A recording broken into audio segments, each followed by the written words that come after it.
Hey, John Sonmez from SimpleProgrammer.com.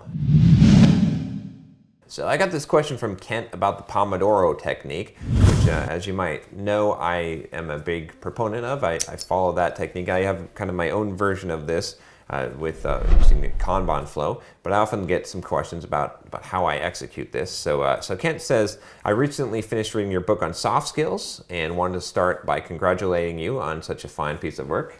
Here's the book if you're interested. It was thoroughly fantastic, and I'm already applying some of the techniques you suggest with good success so far. If you have time, I have a few questions for you about the Pomodoro technique. So here's a couple of questions here. How do you account or adjust for delays imposed by computers? I'm talking about software updates, sometimes forced on you, long build times, mobile dev particularly has lengthy build links, backups. Since starting the Pomodoro technique, I've found myself several times in a position where I'm being forced to wait a long time for a computer, and I wasn't sure how to deal with that. I'd switch tasks if I could, but often my entire machine was crippled until the updates completed. So I'll just kind of address these one at a time. So when you have things that are outside of your control, when you're doing the Pomodoro technique, and just as a refresher here, the Pomodoro technique, you're basically working for 25 minutes on a single focus task, no interruptions, then you take a 5-minute break. So in that 25-minute block, Ken is basically asking, hey, what happens when you got to wait for your computer to update, or you got something that it's stopping you from working? What do you do? So there's a couple of different things that you can do. One, you can switch to another task. I frequently do this. Technically that's against the rules, but hey, what are you just going to do? Sit there at your computer? So I'll switch to another task and start working on that task. But you got to be careful. You don't want to be switching tasks. But it's acceptable in my mind to switch to one task. Right? We're got to be pragmatic. And then the other possible thing is stay on the same task, and this is probably preferable, but get out your pad of paper or go to your whiteboard and start doing some brainstorming. Like most tasks require some thinking as well as some doing. You very rarely is there a task where we're just like do, right? So plan it out a little bit more while you've got that downtime while you're waiting for something to happen. Think about do some of the thinking work.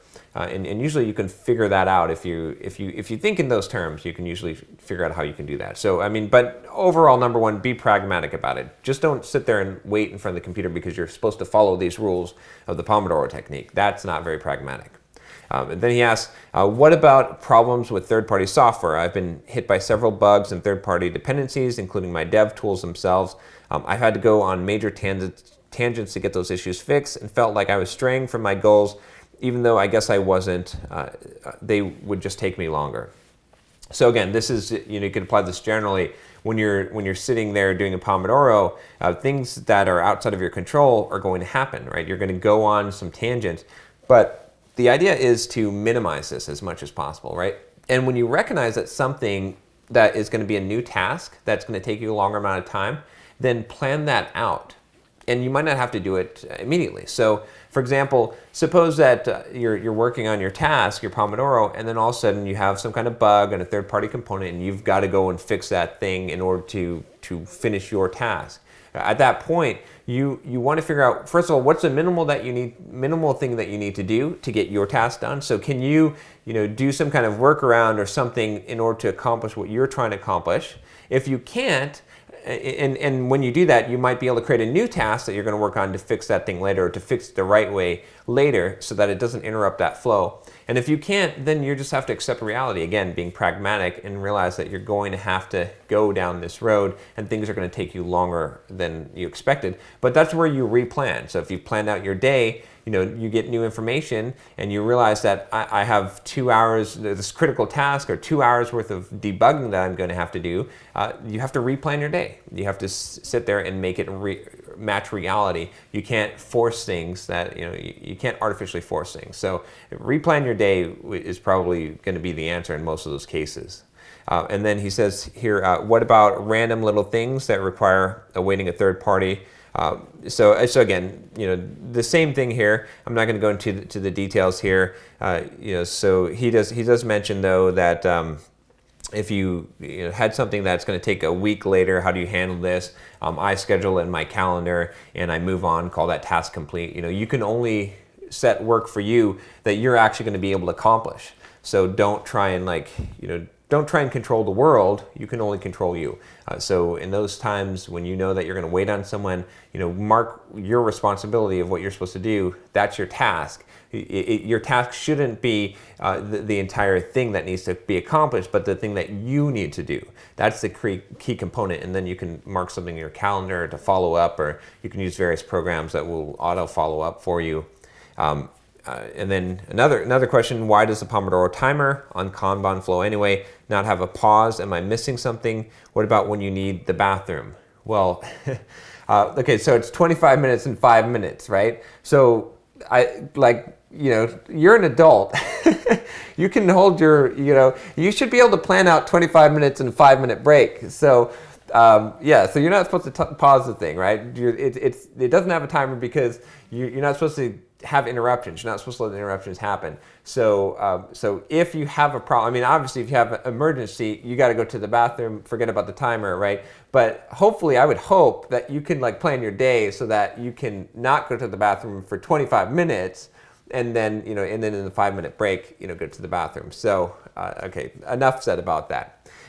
How much detail do you put into your Kanban board? It seems too transient and medium to bother putting too much effort into subtasks and the like. I also feel like I'm duplicating what's in my issue management software or Evernote. So this was a good one here. So put in as much detail as that you need to clearly define what must be done. When you have something on your task board, it's better to spend a little bit of extra time planning things out to know when something is done, rather than to waste time not knowing when you're done or when you need to stop. So spend as much time and detail as you need. Remember that all of this time is overhead and it's wasted time technically. So it doesn't add anything to the bottom line, right? Planning in general is overhead. It's a waste. Planning doesn't actually produce a thing, but what planning does is it can save you time. So plan as much as you can save time off of the back end, if that makes sense, right? So sometimes 5 minutes of planning can save you an hour worth of work. In that case, you want to pay that overhead, right? But if you plan to too low level of a detail, right? Sometimes you can spend an hour planning, right? Or you can have 10 people in a meeting that don't need to be there planning a thing, and then they save 10 minutes of time for all that planning. So that's not worth it. So you kind of got to balance it out. Again, a lot of my answers to this is pragmatism. Be pragmatic. Think about what makes the most sense and execute on that. Don't blindly follow rules, right? Set up rules for yourself, but be pragmatic when you need to break those rules or change those rules. So hopefully that helps you. I get a lot of questions about this. Again, most of my Pomodoro technique or my productivity system technique questions, most of the answers will basically be pragmatic and know when, and don't drink a 64 ounce Dr. Pepper, because you will have to pee in less than 25 minutes. So anyway, hope you found that useful. If you're applying the technique, if you want to find out more about it, you can of course pick up your copy of Soft Skills, and I do cover a whole section on productivity in there. Thanks for watching, and don't forget to subscribe. Talk to you next time.